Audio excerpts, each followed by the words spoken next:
What's going on, YouTube? Welcome to Mike's Travels and Cents, where I'll go over points and travel strategies, and more importantly, how not to go broke while enjoying it all.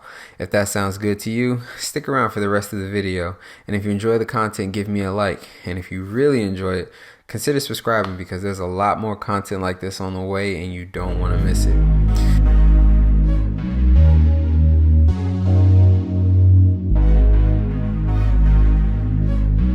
Now, I know everybody's up in arms about the changes that have come to the Chase Sapphire Reserve, the annual fee going up to $550, and some perks that people aren't really jiving with.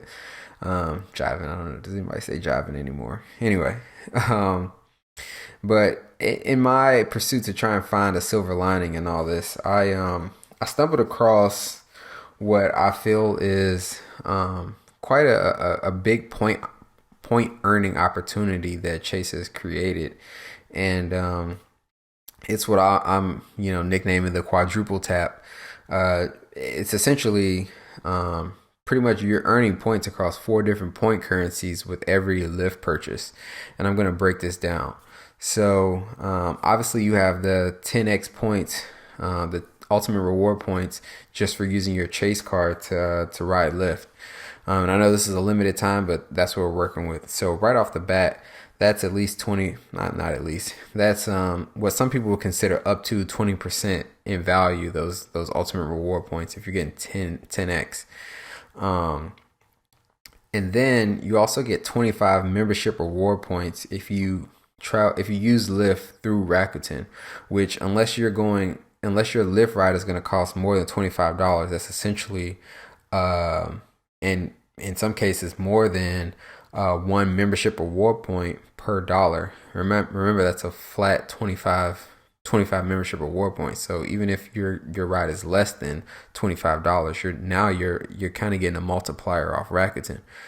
One lesser known perk is via Delta Sky Miles, actually. And with this partnership, you get 1 Sky Mile per general ride, and actually you get 2 Sky Miles for airport rides. So I didn't really look too much into it, but I'm assuming that's a ride to an airport or a ride from an airport.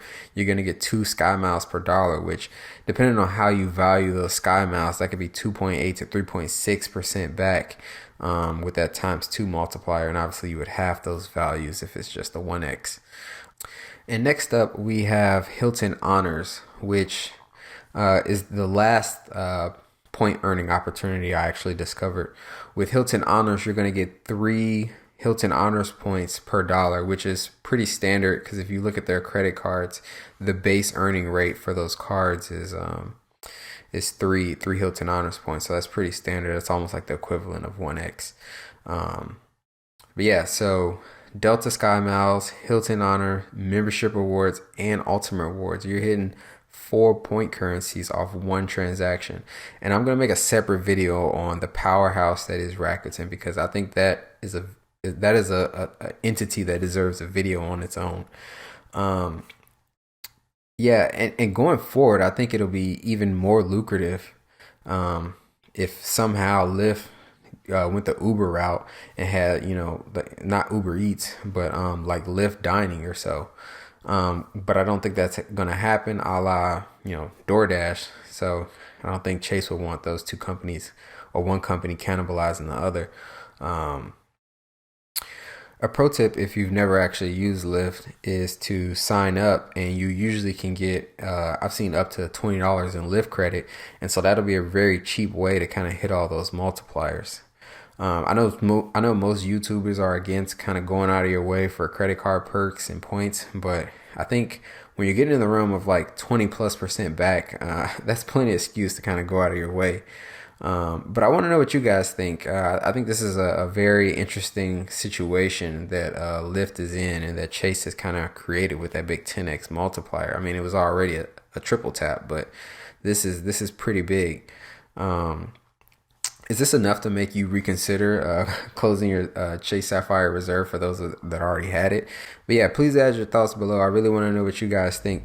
But remember, the one thing more valuable than your points is your money, and the one thing more valuable than your money is your time. But until next time, this is Mike's Travels and Cents. Peace.